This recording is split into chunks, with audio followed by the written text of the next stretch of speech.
राम राम, जय माँ भारती, जय हिंदुस्तान। आप सभी का मेरे YouTube चैनल सत्य साक्षात्कार में हार्दिक अभिनंदन एवं स्वागत है।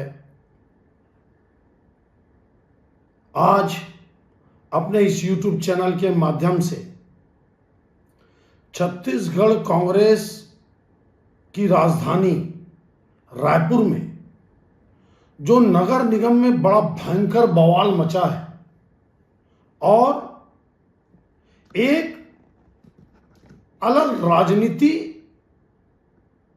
कांग्रेस के अंदर देखने को मिल रही है और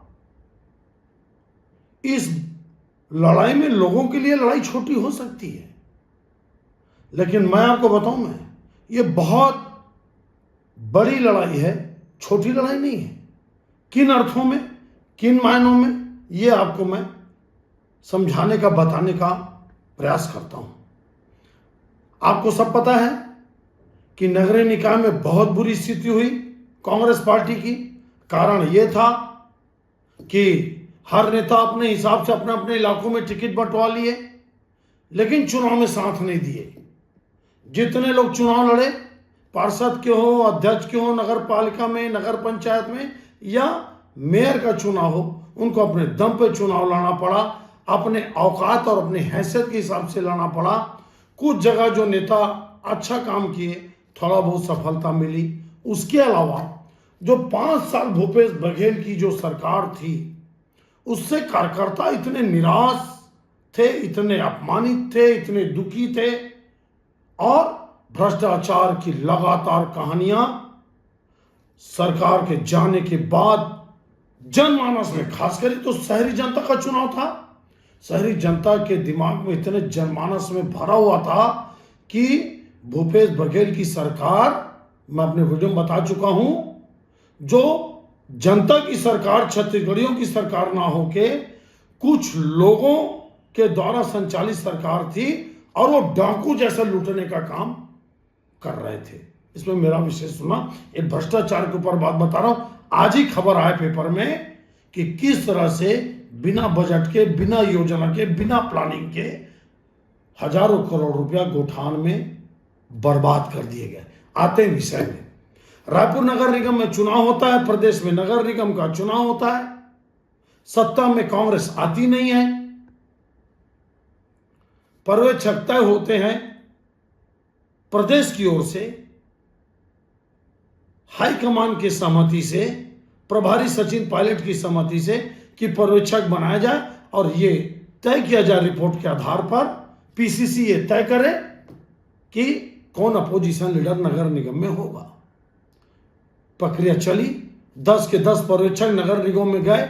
इस बीच रायपुर नगर निगम में जो प्रतिमा चंद्राकर है, जहां देखिए मैं जो बता रहा हूं वो आप दीपक बैस जी से बात कर सकते हैं। मैं जो बता रहा हूं अपने रिपोर्ट्स के आधार पर, अपनी समझ के आधार पर, अपनी जानकारी के आधार पर और चर्चा जो सटीक मेरे लोग रहते हैं, जिनको मैं समझता हूं कि इनके में थोड़ी सी राजनीतिक बुद्धि है, उसके आधार पर बता रहा हूं।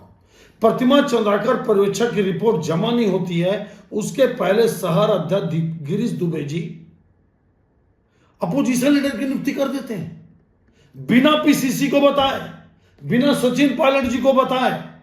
बताइए आप, 9 नगर निगम में कोई अपोजिशन लीडर की नियुक्ति नहीं होती, सिर्फ गिरीश दुबे जी रायपुर नगर निगम में संदीप साहू जी को, नाम आप मत जाना, संदीप साहू हो या मुरारी मिश्रा हो या आप हो या कौन, विषय वो नहीं है। बात है नियमों की, बात है प्रक्रिया की, बात है पार्टी के विचारधारा की, बात है सिद्धांत की, बात है सिस्टम की, बात है अधिकारों की। जो अधिकार राहुल गांधी के पास है वो अधिकार दीपक बैस के पास नहीं है, और जो अधिकार दीपक बैस के पास है वो अधिकार गिरीश दुबे के पास नहीं है।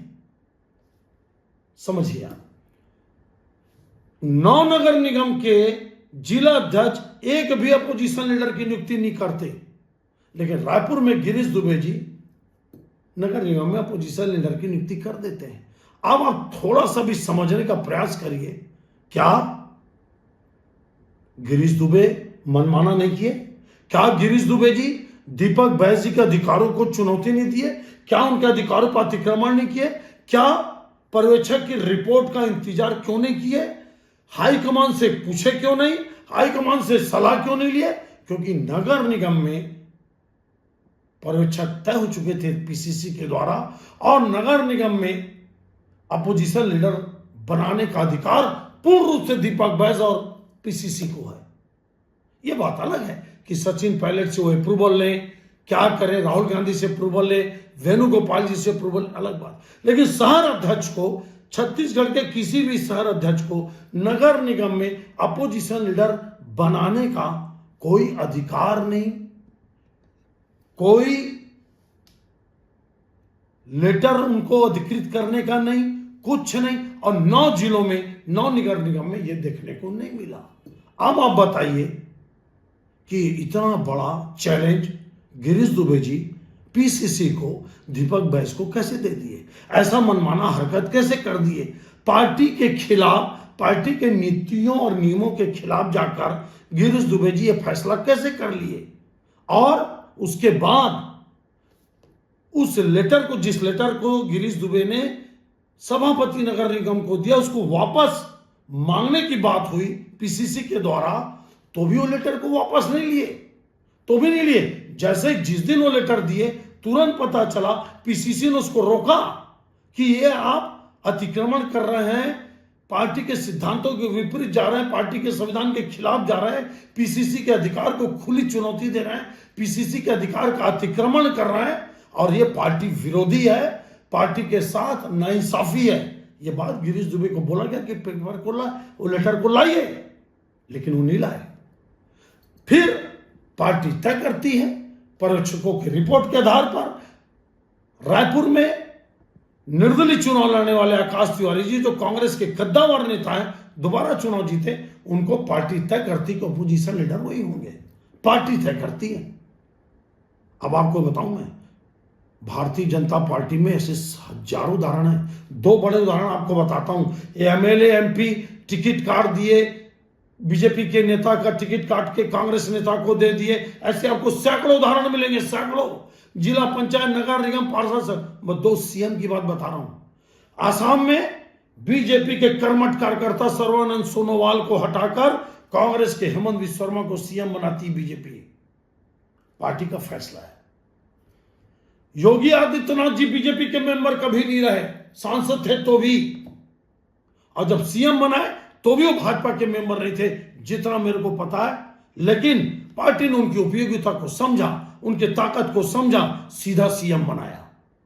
आप ये बताइए, पार्टी का फैसला तो कार्यकर्ताओं को मानना पड़ेगा। प्रदेश कांग्रेस कमेटी के अध्यक्ष के फैसले को या बिना उनके सलाह के और उनके अधिकारों की चुनौती या अतिक्रमण एक शहर अध्यक्ष कैसे दे सकता है? संभव नहीं है। और बात संदीप साहू की नहीं है, बात जो 5 और इस्तीफा दिए नायक हैं, जगत जी हैं, साहू जी हैं, रेणुजन शाह जी हैं, मनीराम साहू जी हैं, बात इनकी नहीं है, बात आकाश तिवारी की नहीं है, बात संदीप साहू की नहीं है। बात यह है कि कांग्रेस का जो सिद्धांत है, कांग्रेस का जो नियम है, और जो अधिकार पीसीसी के पास है, उस अधिकार को चुनौती, उसमें अतिक्रमण कर एक अकेले गिरीश दुबे जी कैसे फैसला कर सकते हैं? बताया जाता है, अब ये मेरे पास पक्की बात नहीं है, कि गिरीश दुबे के साथ पूर्व विधायक विकास उपाध्याय जी भी शामिल थे, और इन दोनों ने मिलकर शायद विकास उपाध्याय गिरीश दुबे को बोले होंगे।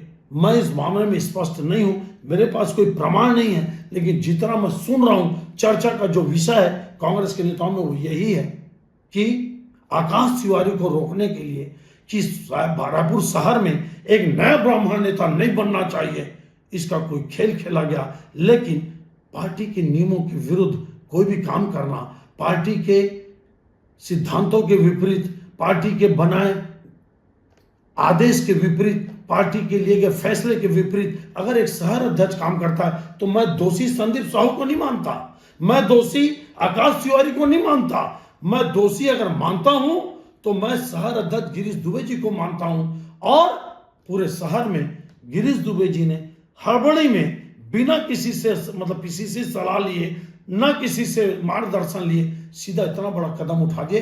इससे दीपक बैस की बड़ी किरकिरी हुई, दीपक बैस को बड़ा अपमानित झेलना पड़ा और प्रदेश में एक ऐसा माहौल गया कि दीपक बैस जी एक लिए हुए फैसले को बदलना चाहते हैं।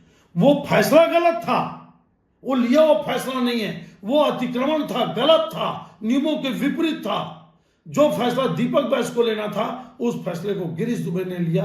तो बीच में ये बात आकाश तिवारी और संदीप साहू के बीच की बात नहीं है। बात यह है कि पीसीसी के अधिकारों की चुनौती, क्या दीपक बैस जी राहुल गांधी के अधिकारों की चुनौती दे सकते हैं? क्या दीपक बैस जी किसी दूसरे स्टेट में पीसीसी का प्रेसिडेंट बना सकते हैं? क्या वो केंद्रीय नेतृत्व में किसी को महामंत्री बना सकते हैं? क्या वो केंद्र में किसी को उपाध्यक्ष बना सकते हैं? नहीं, ये अतिक्रमण है, नियमों के विपरीत है, घोर अनुशासनहीनता है। तो क्या दीपक बैस जी अपनी